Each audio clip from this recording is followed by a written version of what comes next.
नमस्कार दोस्तों, स्वागत है आपका हमारे YouTube चैनल फैक्ट आइडिया में। आज की इस वीडियो में हम बात करने वाले हैं HMP वायरस के बारे में और आज की इस वीडियो में हम आपको इस वायरस के बारे में पूरी जानकारी देंगे। बस आप इस वीडियो को ध्यान से और पूरा देखना। इस वीडियो में हम जानने वाले हैं इस वायरस के लक्षण क्या क्या होते हैं और इस वायरस का असर किस तरह के लोगों पर सबसे ज्यादा देखने को मिल रहा है और इस वायरस का असर छोटे बच्चे के ऊपर कैसा होता है और साथ में हम ये भी जानेंगे कि इस वायरस से बचा कैसे जा सकता है। तो चलिए बिना टाइम वेस्ट किए वीडियो को शुरू करते हैं। जैसा कि आपको पता होगा, अभी कुछ साल पहले कोरोना वायरस से पूरी दुनिया परेशान थी। उस समय काफी लोगों ने अपने प्रियजनों को खोया, किसी ने अपने माँ को खोया तो किसी ने अपने बाप को, किसी का भाई बिछड़ गया तो किसी की बहन बिछड़ गई। खैर वो दिन तो गुजर गए, लेकिन आज के टाइम में यानी कि 2025 में एक नया वायरस आया है जिसका नाम है HMPV। तो इस वायरस के बारे में भी सोशल मीडिया पर काफी ज्यादा चर्चा हो रही है, तो मैंने सोचा कि आप लोगों को कुछ जानकारी दे दी जाए इसके बारे में। तो सबसे पहले हम जानते हैं HMPV वायरस का नाम क्या है। तो देखो, HMPV का पूरा नाम है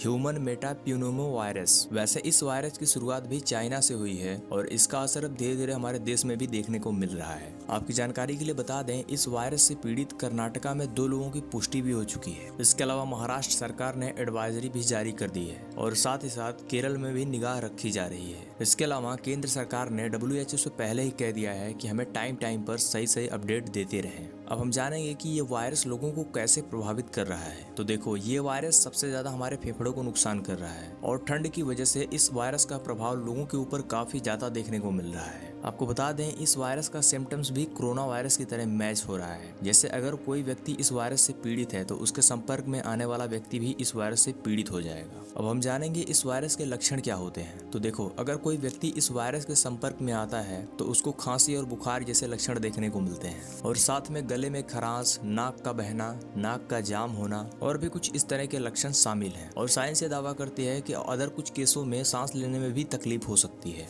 अब हम जानेंगे इस वायरस का असर सबसे ज्यादा किसके लिए घातक हो सकता है। तो देखो, ये वायरस कम उम्र वाले बच्चों से लेकर जिनका इम्यूनिटी सिस्टम काफी ज्यादा कमजोर है और साथ ही साथ जो लोग बुजुर्ग हो चुके हैं उनके लिए घातक साबित हो सकता है। इसके अलावा जो लोग फेफड़ों की बीमारी से परेशान हैं, ये वायरस उनके लिए काफी नुकसानदायक हो सकता है। जैसे कोविड का असर हमारे फेफड़ों पर होता था, सेम उसी तरह से इस वायरस का असर भी हमारे फेफड़ों पर हो रहा है। इन दोनों वायरस में कोई बहुत ज्यादा डिफरेंट नहीं है। आपकी जानकारी के लिए बता दें, अमेरिकी लॉन्ग एसोसिएशन ने HMPV वायरस को एक्यूट रेस्पिरेटरी इन्फेक्शन के तौर पर पहचाना है। उनका मानना है कि ये वायरस बच्चों के लिए सबसे ज्यादा नुकसानदायक हो सकता है। और आपको बता दें, सबसे पहले इस वायरस की खोज सन 2001 में नीदरलैंड के एक शोधकर्ता द्वारा हुई थी। ये वायरस ठंड के मौसम और स्प्रिंग सीजन में फेफड़ों की बीमारी के लिए सबसे अहम कारण माना जाता है। अब हम जानेंगे इस वायरस से बचने के लिए हमें क्या क्या सावधानी रखनी चाहिए। तो देखो, अभी तक इस वायरस के लिए किसी भी तरह की कोई वैक्सीन या एंटीवायरल इलाज तो नहीं बना है।